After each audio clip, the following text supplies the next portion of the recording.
A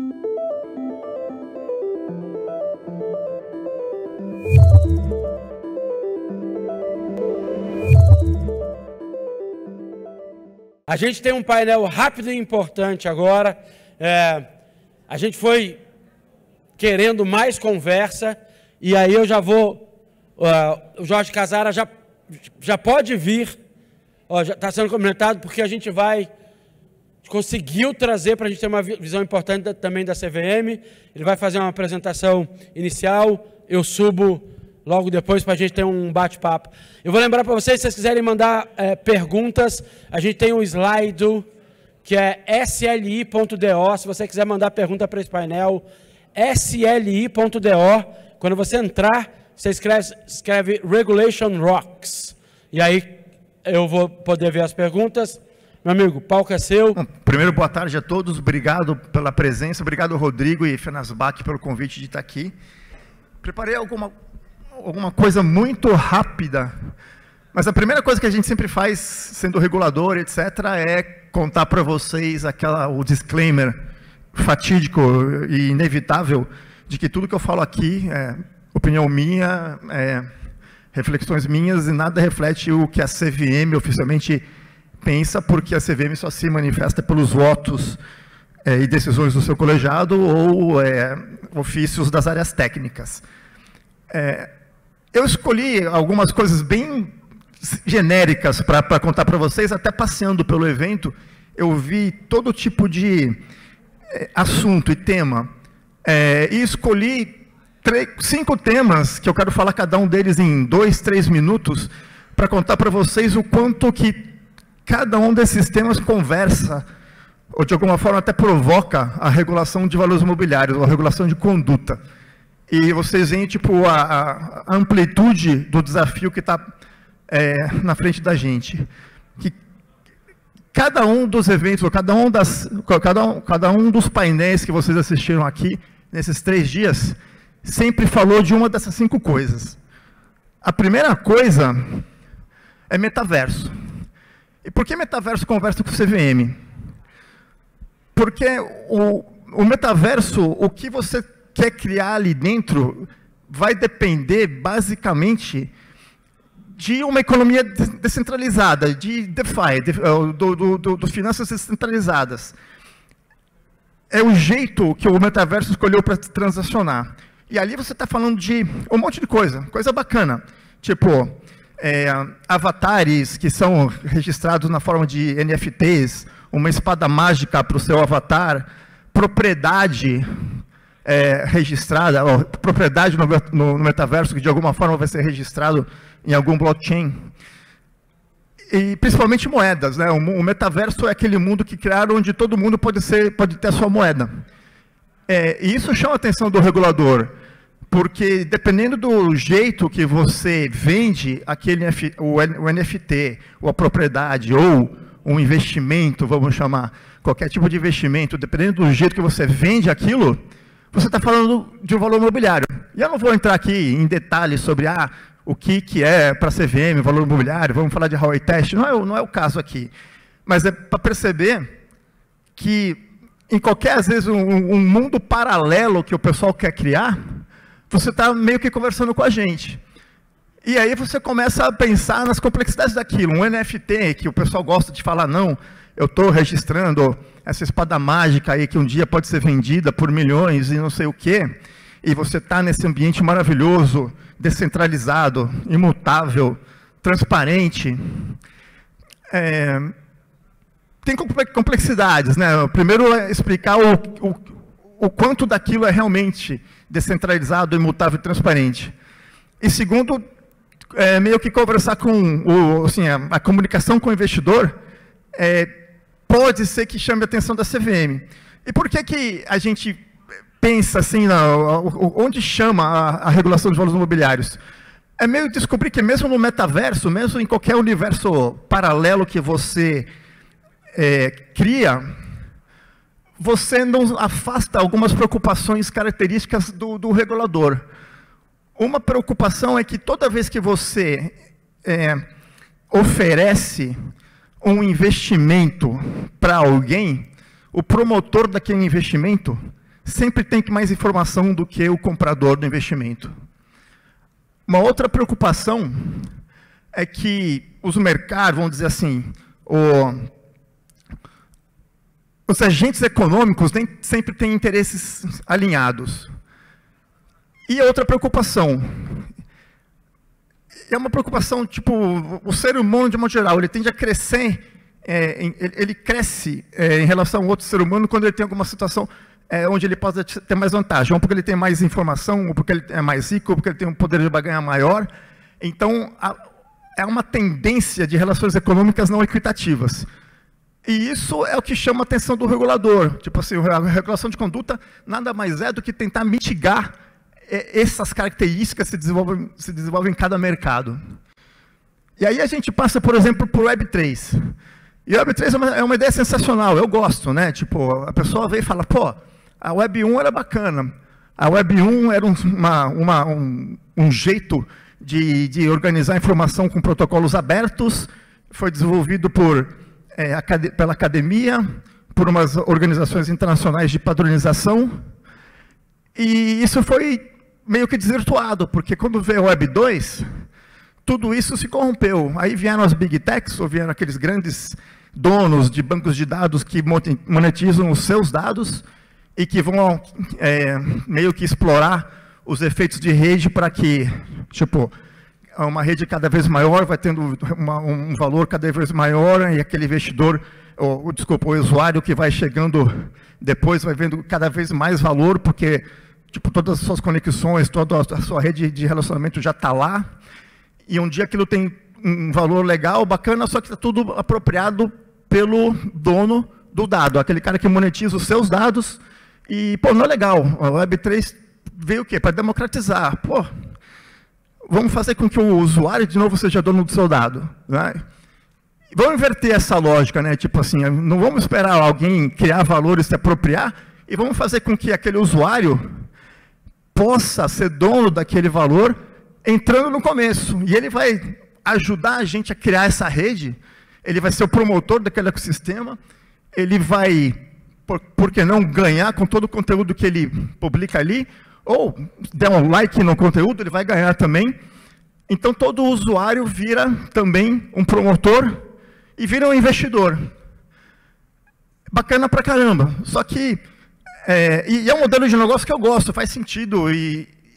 Só que é uma coisa que tem uma certa tendência de deixar um monte de cascas de banana pelo caminho, e se você escorregar numa, você vira um Ponzi. Porque pensa bem no que eu estou falando, né? O usuário é um promotor do ecossistema que está trazendo novos usuários, que está tentando monetizar em cima daquilo. Então, tipo, chama de novo a atenção do regulador de valores imobiliários. Uma outra palavrinha, né? DAOs. Eu gosto também.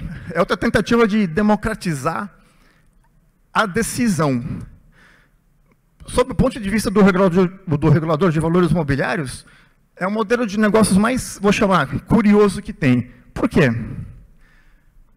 Porque a regulação de valores imobiliários é justamente aquela que tenta mitigar todos os problemas e conflitos inerentes na divisão entre a propriedade e a tomada e o controle, né? O dia que você passa o seu dinheiro para alguém, algum administrador que vai administrar um negócio e vai participar das suas decisões de algum acordo, por exemplo, funcionando, tipo, o administrador toma suas decisões operacionais do dia a dia e as grandes decisões estratégicas são feitas por uma assembleia. É o que as leis societárias desde sempre, o que elas tentam organizar. O DAO tenta mudar isso, né? Tipo, todo mundo vai vai participar daquela decisão.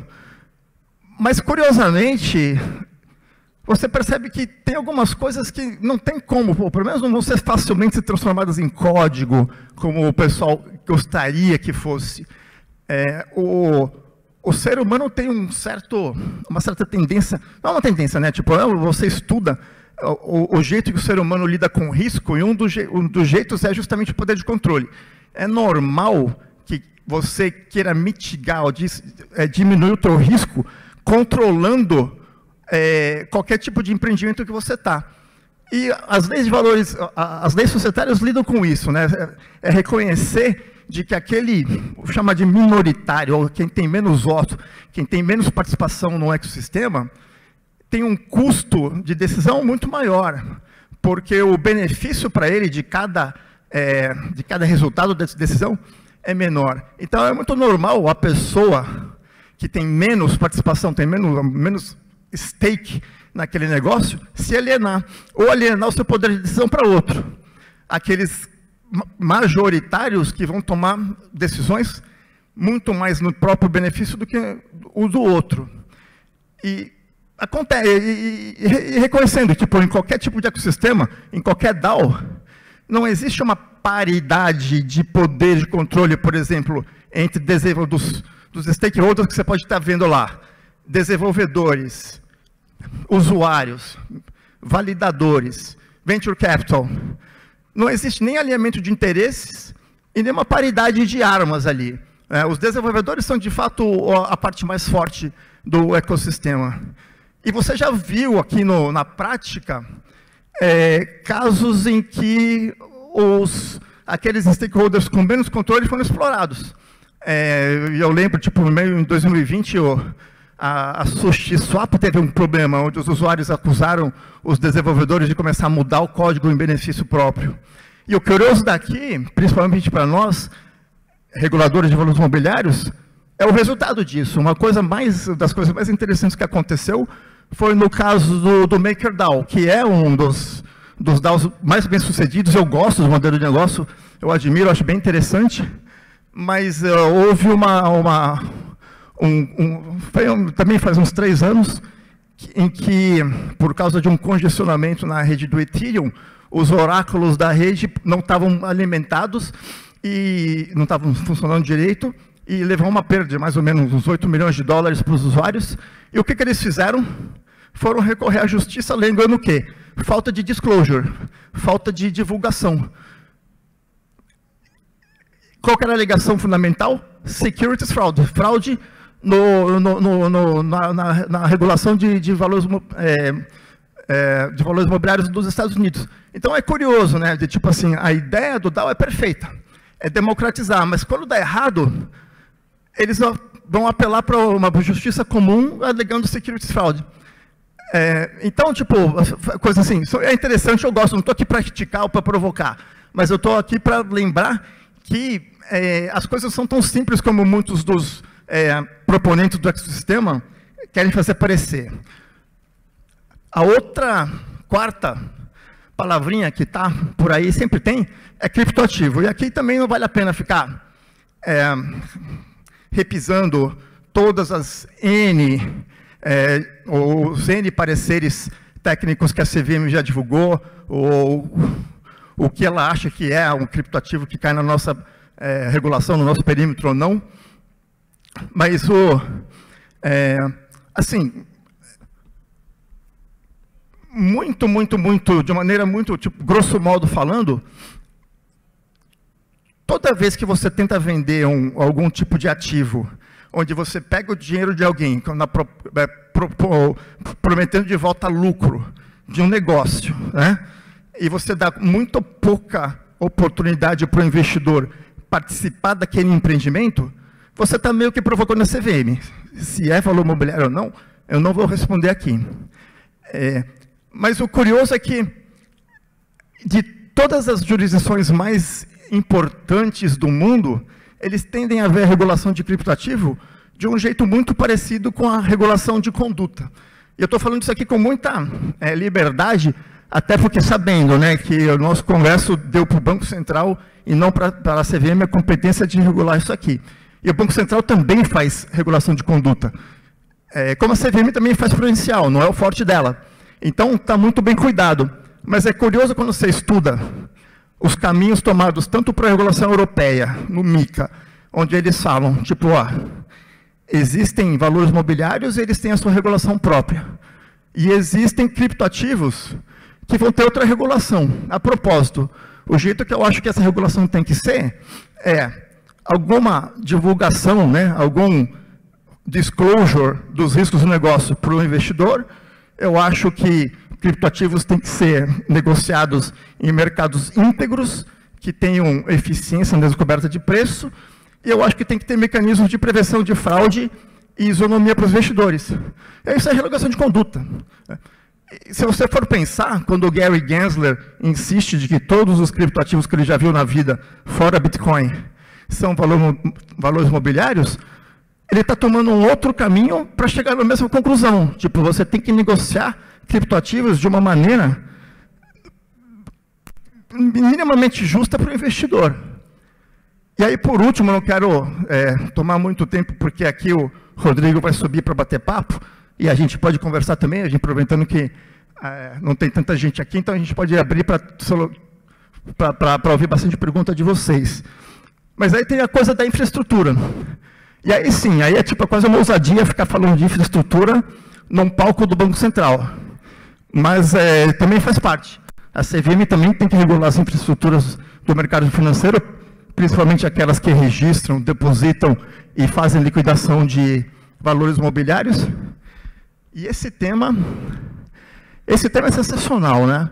Porque infraestrutura é uma coisa que desafia a lógica de como a gente enxerga basicamente o sistema capitalista. Porque para pensar, o regulador financeiro tem que prover um bem público. Esse bem público é a estabilidade financeira. E aqui no caso a gente está falando da infraestrutura como uma ferramenta que promove a estabilidade financeira. Mas não é o regulador, na maioria dos casos, que provê a infraestrutura. São entidades privadas. Aí você começa a pensar em como você regula isso daí. Essa entidade privada, quando está provendo esse negócio, ele tem que ter alguns limites na sua livre iniciativa, por exemplo, que é uma coisa, tipo, se a gente pensar, é um princípio constitucional, né, a livre iniciativa. O fomento à competição é um dever do Estado. Mas a minha infraestrutura não pode fazer o que ela quer. Uma infraestrutura não pode chegar para o Banco Central, para a CVM e falar, pô, eu quero diversificar o meu negócio e, de repente, eu quero entrar no, sei lá, segmento de painéis solares. Por quê? Porque o regulador sempre vai estar olhando assim, mas peraí, será que isso aqui não traz algum risco que, ao fim e ao cabo, pode colocar em perigo aquilo que eu quero prover, que é a estabilidade financeira? Da mesma forma que uma infraestrutura, o regulador tem que pensar muito bem em como fomenta a competição naquele mercado. Porque excesso de competição, você corre o risco do nivelar por baixo, né? Aquele race to the bottom, onde aquele nível de segurança e integridade que você dá fica prejudicado. Isso tem um efeito colateral importante. As infraestruturas tendem a ser muito concentradas e ganhar muito dinheiro. E a gente, tipo, no fundo o pessoal olha, pô, também tem que ter um equilíbrio. Acho que o Fábio, hoje de manhã, falou, a palavra que ele falou que eu gostei foi os sweet spots. Como é que você acha os sweet spots? E é complicado, e isso que é legal quando você pensa no DLT, onde finalmente você tem uma tecnologia que pode trazer, ou pelo menos, você consegue tentar arquitetar uma infraestrutura que seja mais contestável, onde você pode, talvez, trazer mais participantes e, através de um nível de competição saudável, e é fácil de falar, né? Fazer eu não sei como que faz, mas para chegar nesses sweet spots, onde você consegue achar o bonito entre a competição, o custo que vai ser imposto ao ecossistema, ao usuário, no fim e ao cabo, e manter a integridade. Então, o ponto final, assim, para terminar, né, o desafio que fica para o regulador.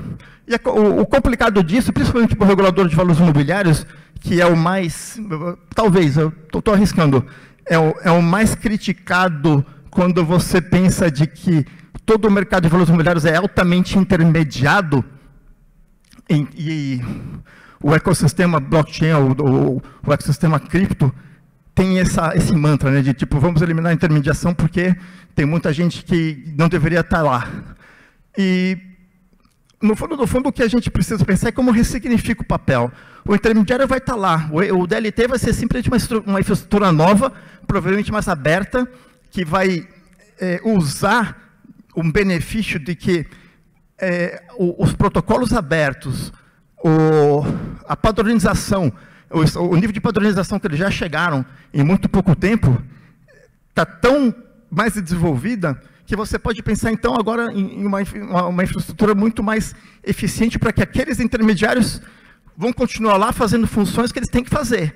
Porém, as vias que ligam os intermediários vão ser muito mais livres, né? Você não vai ter mais silos de informação como tem hoje, que tornam esse mercado muito menos contestável, mas eles vão continuar provendo aquilo que eles têm que prover, que é facilitar a confiança, que é prover liquidez, que de um modo geral, garantir a integridade do ecossistema, que é o fim, né? O bem público básico que a gente quer prover. Basicamente é isso, pessoal. Rodrigo, deixa eu ver como Senta aqui, a gente tem pelo menos 5 minutos para a gente, né? Primeiro, obrigado pela disposição e o cuidado e o carinho de ouvir o que estava sendo discutido aqui. E eu estava quase assim, ele está matando o que eu tinha para perguntar, ele está matando o que eu tinha para perguntar, porque muita coisa você trouxe e vai ser ótimo. Mas acho que tem uma questão, inclusive, vou fazer uma variação de uma pergunta lançada aqui pela plateia, porque já era um endereçamento de pergunta importante. Obviamente, o mercado de cripto tem suas falhas, né? E é um mercado em construção, e ele teve momentos muito críticos para o investidor ou para o participante, e o mercado tradicional ainda apresenta falhas, obviamente, né? Você tem séculos de tentativa de estruturação, mas ele ainda apresenta. Qual é a abertura do regulador, e aí especificamente a CVM, de incorporar essas novas tecnologias de um mercado cripto que ainda apresenta falhas, mas que podem ser usadas para que a gente tenha uma estabilidade maior nesse desenho de mercado novo? De novo, reiterando, né? Eu falo por mim, não falo pela CVM. A CVM, eu acho que já passou, assim, fica muito claro para quem acompanha o trabalho dela, de que ela é muito aberta, e eu acho que eu ouvi isso, posso falar, né? Eu ouvi isso do nosso superintendente geral, às vezes, de que, tipo, até não regular é uma opção regulatória. E a CVM sempre teve uma pegada muito leve, né, com o mercado cripto, porque, primeiro, a CVM faz supervisão baseada em risco. Então, a gente tenta realmente enxergar qual que é o risco do ecossistema e possível externalidade, né, que o ecossistema pode trazer para o nosso mercado regulado, e a gente esteve muito confortável no que a gente tem feito, né, de frear o que tem que ser freado, mas deixar desenvolver o que deve ser desenvolvido. Eu, particularmente, sou muito fã de cripto. Não estou falando do modelo de negócio, de muitos modelos de negócio cripto, não é disso que eu sou fã, mas a DLT como infraestrutura, eu acho uma coisa fantástica, se você for pensar. O fato de que você, um dia, cria um tipo de estrutura onde qualquer transação que, se você está disposto a pagar a quantidade de gas, né, necessária para uma transação ser feita, ela vai ser feita incensuravelmente, globalmente, é fantástico. Isso é uma coisa que a gente tem que aprender a usar, e pode ser usado em alguns modelos de negócio. E eu acho que o cripto como infraestrutura... a parte bacana que eu acho do ecossistema é que, tudo bem, em muitos casos ele provocou a regulação, em muitos casos houve fraude, infelizmente teve gente que perdeu dinheiro, muitas vezes o regulador deveria ter atuado e não atuou, pode ser que algumas vezes o regulador tenha atuado com a mão pesada demais, mas e tudo isso a gente pode falar o seguinte, esse mercado financia um negócio que é muito interessante, porque o cripto como infraestrutura, e essa ideia, não totalmente correta, na minha opinião, não totalmente correta, mas que você consegue ter uma estrutura onde os incentivos das partes é puramente econômico, né? Ou seja, eu tenho aqui lá um token que vai incentivar desenvolvedores, mineradores, etc., e vai trazer um equilíbrio para o sistema, basicamente, sem uma necessidade de uma autoridade. Eu acho sensacional. Não é totalmente factível, tem que ter um balançozinho. Acho que a gente falou desse balanço aqui mesmo, e a gente sabe, né, dessa busca e dessa necessidade. Bacana te ouvir. E você acabou de falar de cripto como infraestrutura, e tem uma pergunta exatamente nessa linha. Quer dizer, a proposta das tecnologias, não o modelo de negócio, mas das tecnologias, você vê ela como um catalisador efetivo para a gente equilibrar a competitividade nesse mercado? Porque em alguns momentos, quando você olha algumas figuras do mercado brasileiro, elas parecem quase oligopólios, parecem quase um grande centralizador, né? Você acha que essa cripto como infra vai poder distribuir melhor, gerando eficiência e mantendo segurança para o investidor, obviamente? É pergunta de $1 milhão, né? E eu gosto, eu acredito, eu acho que seria essencial que desse certo. Seria um mundo muito mais inclusivo, um mundo financeiro, né, muito mais inclusivo, muito mais inovador. Tem grandes desafios aí, e aí não posso dar aula para o Banco Central, porque o Banco Central está há alguns anos à nossa frente no estudo dessa tecnologia. Eu acho que o grande desafio, principalmente para nós, eu acredito que seja um desafio maior, porque o Banco Central, no fundo, o Banco Central pode racionalizar algumas coisas, né? De tipo assim, eu emito a moeda, né? E então eu vou me preocupar com a moeda nacional, uma outra transação. A CVM se preocupa, e ele emite, né? O Banco Central é o emissor. A CVM não emite nada. A CVM regula a emissão por diversos emissores privados, e que cada um tende, a gente descobriu, a escolher uma arquitetura, uma tecnologia diferente. Então, o que deixa a gente um pouquinho, vamos dizer assim, usar a palavra preocupado, é que a gente não sabe se um dia todas essas redes vão se encontrar, vão interoperar. Então, tipo, é a solução. Eu quero acreditar que seja a solução, mas a solução é bem complexa, e eu não sei há quantos anos para nós. Eu tenho certeza que as datas que vocês colocaram aqui para o Drex vai dar certo, que eu ouvi falar aqui, né, meio 2024, 2025, eu tenho total confiança. Mas fazer o mundo dos valores mobiliários, se a gente continuar nesse caminho, né, de tantas redes diferentes e um dia tentar interoperá-las, eu acho que pode ser um pouco mais complicado para a gente. É bom saber que você tem toda a fé nessas datas, né, porque tem muita gente suando para tentar garantir essas datas. Mas eu também tenho fé, que fique registrado que eu também tenho fé.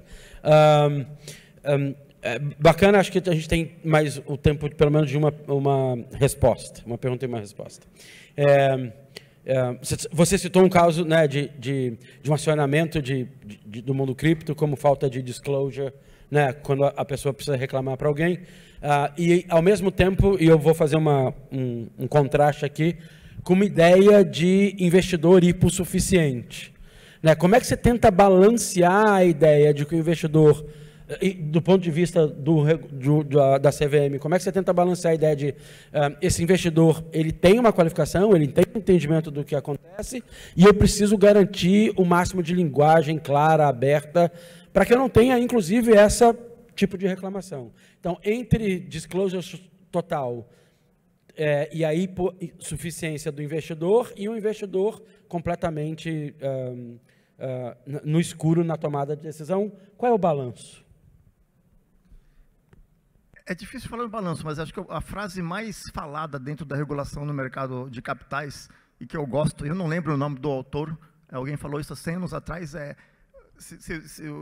se essa pessoa que estudou muito a parte de regulação de valores imobiliários fosse resumir em algumas palavras, ela ia falar o seguinte: na regulação de valores imobiliários, o investidor pode até fazer bobagem com o seu dinheiro, ele não pode ser feito de bobo. Então, o disclosure é isso, você tem que dar para ele informação para que ele tome a decisão do que é bom para ele, qual é a chance que ele tem de receber aquele dinheiro de volta com um rendimento, né, X que foi acordado ou esperado. É bem interessante isso, porque a regulação de valores imobiliários tem essa dupla visão do que é o disclosure, ou o que é a informação do investidor, porque isso é quando ele vê o investimento e a responsabilidade do emissor, né, ou do promotor de algum negócio, mas é totalmente diferente de quando a gente vê a infraestrutura. O DLT como infraestrutura tem que ser totalmente invisível para o investidor. O Banco Central sabe muito melhor que a gente, né? Tipo assim, o investidor não quer saber como é que está sendo liquidada uma ação que ele vendeu. Se ele negociou que ele vendeu a ação de algum ativo por R$20, ele vai receber R$20. E ele não quer se importar qual que é o papel da clearing, qual que é o papel de um sistema de liquidação de valores mobiliários, qual é o papel da depositária central, não interessa. Né? É a preocupação do Banco Central e da CVM. Né? Então, é bem interessante que a gente tem que lidar com essas duas coisas. Né? Eu já estou arrependido, porque a gente precisava, no mínimo, mais 1 hora aqui, mas o meu arrependimento eu vou transformar em palmas. Obrigado, Cassara, obrigado pelo convite de vocês. Obrigado. E parabéns pelo evento. Eu só não vou falar para o Jeff e para o Maurício que a gente vai cancelar, que eles estão online e a gente começa agora.